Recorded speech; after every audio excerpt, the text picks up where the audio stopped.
Live आप देख रहे हैं मेट्रो दिनांक टीवी न्यूज। आइए देखते हैं आज की खास खबर। झोपड़पट्टी चळवळ मुंबई अध्यक्ष घनश्याम भापकर ने उत्तर मध्य मुंबई में भाजपा पर आरोप लगाते हुए महाविकास आघाड़ी को दिया समर्थन। मुंबई देश भर में लोकसभा चुनाव का माहौल है और मुंबई की 6 लोकसभा सीट पर भी चुनावी घमासान मचा हुआ है। पर इसी चुनावी सरगर्मी में कुर्ला पश्चिम में उत्तर मध्य मुंबई लोकसभा क्षेत्र में झोपड़पट्टी चळवळ मुंबई एकता समाज कल्याण सेवा संस्था बड़वंत भापकर सामाजिक व शैक्षणिक ट्रस्ट के संस्थापक अध्यक्ष घनश्याम भापकर ने क्षेत्र में भाजपा सरकार पर कई गंभीर आरोप लगाए और इस चुनाव में भाजपा का विरोध करते हुए महाविकास आघाड़ी के उम्मीदवार वर्षा गायकवाड़ को समर्थन देने की बात कही।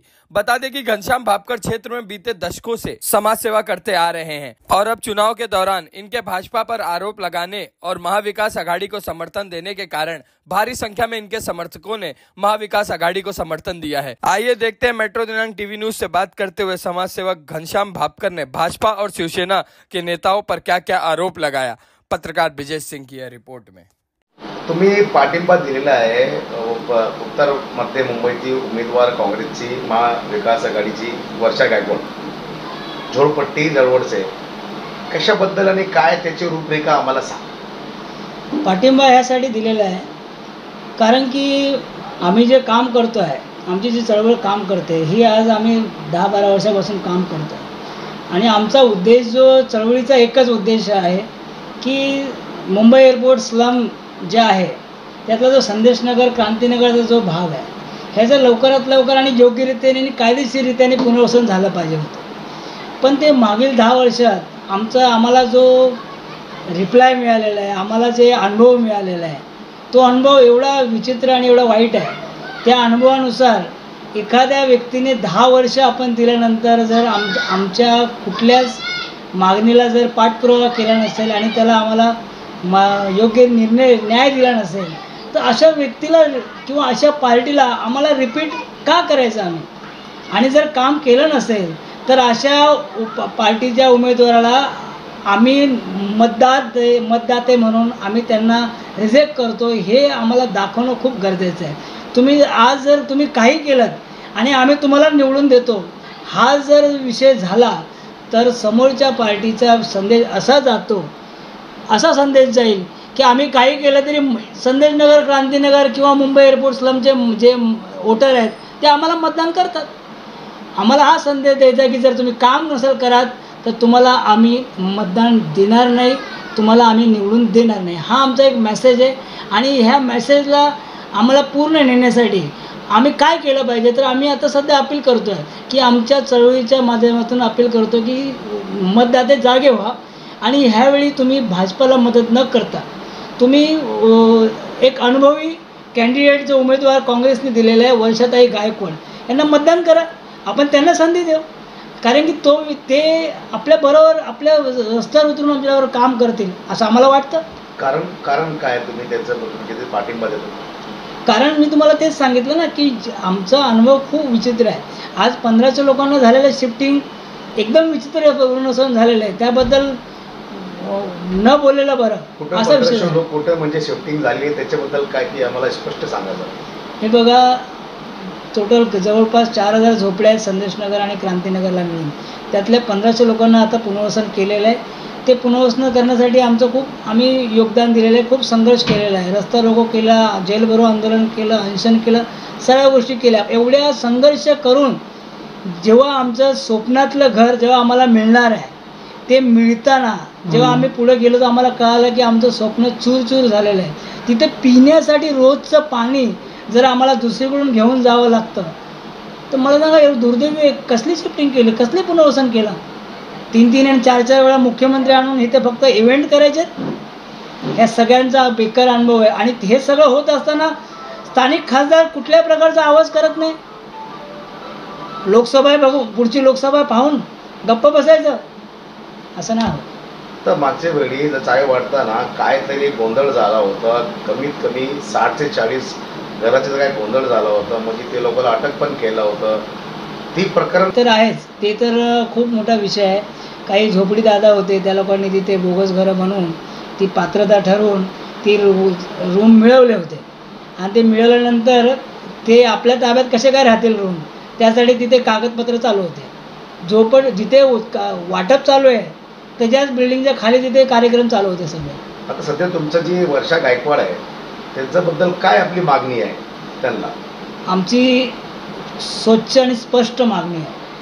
आमचं पुनर्वसन हे योग्य रीतीने कायद्याच्या चौकटीत ज्या प्रकारे MMRD आणि एअरपोर्ट MIL यांच्याबरोबर जे झालेलं आहे ते ॲग्रीमेंटनुसार आमचं शिफ्टिंग करा. जी घरं आत्ता तुम्ही 1500 दिलेले आहेत त्यांचं पुण्या नव्याने रिपेअरिंग करून द्या. आणि जे उर्वरित लोक आहेत जे तुम्ही मध्ये मध्ये सोडलेली लोक आहेत ते का सोडलीत? गेल्या वेळी खासदार CMच्या हाताने 93 लोकांना चहा दिल्या, त्यांना घरं का नाही दिली? ते तर 1 नंबर प्लॉट आहे. तुम्ही 1 ते 6 प्लॉट उचलले, मग ते 1 नंबरमध्ये 93 लोकांना का नाही दिलं? कुठलंही उत्तर नाही यांच्याकडे, कुठल्या प्रकारचं उत्तर नाही. काय कागदपत्र व्यवहार केलाय काय? आम्ही भरपूर कागदपत्र व्यवहार आजही करत आहोत, उद्याही करणार. आमचं मागणी एकच आहे, आमचं योग्यरित्याने आमच्या झोपडीधारकांना जी इच्छा आहे ज्याप्रमाणे आम्ही मागतोय त्या प्रकारे आम्हाला पुनर्वसन करा. आजचे आमची ह्या पत्राद्वारे मुख्यमंत्री देवेंद्र फडणवीस आणि मागचे मुख्यमंत्री पण देवेंद्र फडणवीस आणि पूनम महाजन यांनी संदेश नगर क्रांती नगरला चावी दिली होती, जी प्लास्टिकची चावी. त्याचा काय झालं? तुम्ही झोपडपट्टी जवळचे आहे त्याच्याबद्दल मला काय माहिती? बघा, जेव्हा ते चावी वाटपाचा कार्यक्रम झाला होता तेव्हा ते मला बोगस आहे असं मला कळलं होतं. तेव्हाच मी त्या गोष्टीचा विरोध केला होता. पण मला थोडासा दबाव टाकून मला 151 केला. विनोबा भावे चौकीला मला इथून उचलून घेऊन गेले ते पूर्ण कार्यक्रम होस्तवर. तर ते सगळ्या गोष्टीचा मी विरोध त्यावेळी पण केला होता, कारण हे बोगस आहे. ठोस कुठलीही कारवाई न करता अचानकपणे MMRDचं सर्व काही कामकाज SRAकडे ट्रान्सफर करायचं ही कुठलीच भूमिका संशयास्पद होती मला. आणि त्यावेळी मी स्वतःहून तुम्ही लोकसभेचं निवडणूक ठेवून बोगस चाय वाटल्या म्हणून त्यावेळीचे CM जे फडणवीस साहेब आहे त्यांच्यावर FIR करा अशी मी स्वतः मागणी केलेली DCPला. आता शेवटचे प्रश्न तुम्हाला की आत्ता तुम्ही फक्त हे आहे की तुम्ही वर्षा गायकवाडला झोपडपट्टी जवळ करून पत्र दिलं आणि पत्र म्हणजे समर्थक पत्र आहे, त्याची ती पत्र दाखवणे सांगायचं शेवटचं. हे बघा, हे आम्ही जाहीर पाठिंबा दिलेला आहे.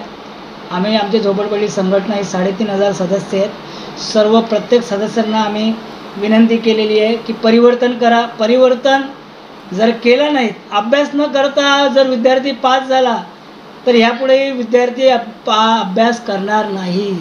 अभ्यास करा आणि पास व्हा हा साधा मेसेज आहे. म्हणून आम्ही सध्या वर्षाताई गायकवाड यांना समर्थन केलेलं आहे, पाठिंबा दिलेला आहे.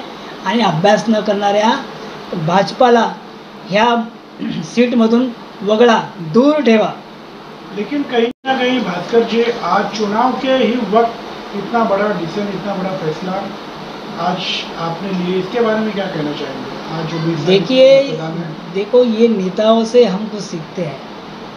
मुझे बताओ, ये इलेक्शन के ही कुछ दिन पहले, आचार संहिता के पहले ये लोग मुद्दे बनाते हैं कि हम ये करेंगे, हम वो करेंगे. ठीक है ना? आपने पिछले इलेक्शन में जो जुमले दिए थे वो जुमले पूरे नहीं किए, तो हम आपका नाक दबाएंगे कब? हमारी सुनवाई दूसरे दिन नहीं होती है, इलेक्शन के दूसरे दिन भी नहीं होगी हमारी सुनवाई इलेक्शन के 1 दिन पहले होगी.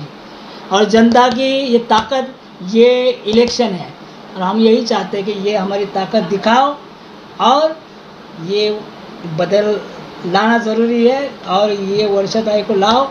वर्षाताई को लाना ये इम्पोर्टेंट इसीलिए है कि हमें काम करने वाला कैंडिडेट ही चलेगा, नहीं तो उसे भी बदला दिया जाएगा. क्या आपकी बात हो चुकी है वर्षाताई से या फिर खुला समर्थन पत्र देना ही बाकी है? देखो, हमने खुला समर्थन दिया हुआ है उनको, और उनसे बात भी हुई है और उनसे हमारी जो मांगे है वो उनसे हमने बात करके उनसे हमने ये सारी मांगों की विस्तार से चर्चा भी की. क्या ये वर्षा गायकवाड़ के लिए आप ये अपनी बातों को रख रहे हैं या उन रहवासियों के लिए?